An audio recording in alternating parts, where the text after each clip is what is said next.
करने वालों को ट्रेस करने में आसानी होती है और इस तरह के कॉल या मैसेज आने से पहले उन्हें ब्लॉक कर दिया जाता है। तो ये नया सिस्टम लागू हो जाने के बाद आपके कॉल मैसेज पहले से ज्यादा सिक्योर हो जाएंगे। यानी अब आपको फर्जी प्रमोशनल कॉल्स जो कंपनियों के एडवर्टाइजमेंट के कॉल और मैसेज आते हैं वो अब नहीं आएंगे 1 नवंबर से, ठीक है ना। ऐसा नया नियम लागू होने के बाद फर्जी स्पैम कॉल करने वालों को पहले से ट्रेस करने में आसानी होगी। और ट्राई ने साफ तौर पर यह भी कहा कि सभी बैंकों, ई-कॉमर्स प्लेटफॉर्म और अन्य फाइनेंशियल इंस्टीट्यूट की ओर से भेजे जाने वाले ट्रांजैक्शन और सर्विस मैसेज की भी ट्रेसेबिलिटी को अनिवार्य रूप से लागू किया ताकि कस्टमर्स के पास आने वाले स्पैम कॉल्स पर लगाम लगाई जा सके। लेकिन अभी इस नियम पर एक प्रॉब्लम बनी, पता क्या? वो ये दोस्तों कि इस तरह की ट्रेसेबिलिटी और फिल्टर सिस्टम लागू होने के बाद आपके कई तरह के बैंक या ई-कॉमर्स ऑनलाइन कंपनी के जो OTP मैसेज आते हैं उन मैसेज की डिलीवरी भी बाधित हो सकती है, मतलब OTP आने में भी प्रॉब्लम हो सकती है। और यही वजह दोस्तों की टेलीकॉम कंपनियों ने भारत दूरसंचार विनियामक प्राधिकरण यानी कि ट्राई के इस 1 नवंबर से लागू होने वाले नए नियम पर चिंता भी जताई और इसलिए टेलीकॉम कंपनियों के संगठन ने सरकार से यानी ट्राई से 2 महीने का और समय मांगा इस नियम को लागू करने।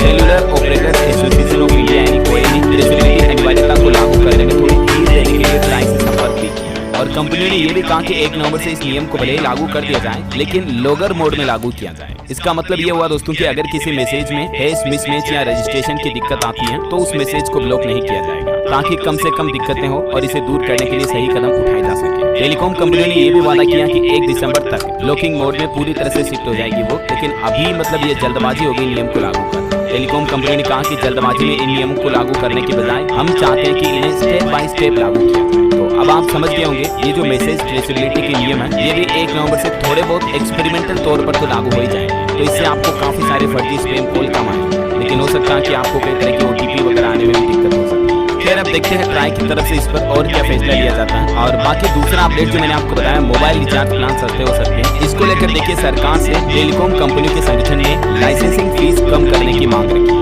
टेलीकॉम कंपनियों को रिप्रेजेंट करने वाली संस्था ने सरकार से लाइसेंस फीस में आधा प्रतिशत से लेकर 1% तक कटौती करने की मांग रखी है। और टेलीकॉम ऑपरेटर्स का कहना है कि लाइसेंस फीस कम होने पर नेटवर्क का अपग्रेडेशन और एक्सपेंशन आसान हो सकता है। तो इससे आपको 2 बड़े फायदे होंगे। पहला तो ये कि अगर सरकार टेलीकॉम कंपनियों की ये मांग मान लेती है तो आपको अच्छे नेटवर्क मिलेंगे क्योंकि कंपनियां जल्दी अपने नेटवर्क को अपग्रेड करेंगी तो आपका इंटरनेट अच्छा चलेगा, कॉल ड्रॉपिंग की समस्याएं खत्म होगी अगर नेटवर्क विस्तार होगा। दूसरा ये कि कंपनियों पर अगर खर्चा कम आएगा तो इससे कंपनियां ग्राहकों से जो ज्यादा मोबाइल रिचार्ज प्लान वसूलती हैं उसमें भी थोड़ी बहुत आपको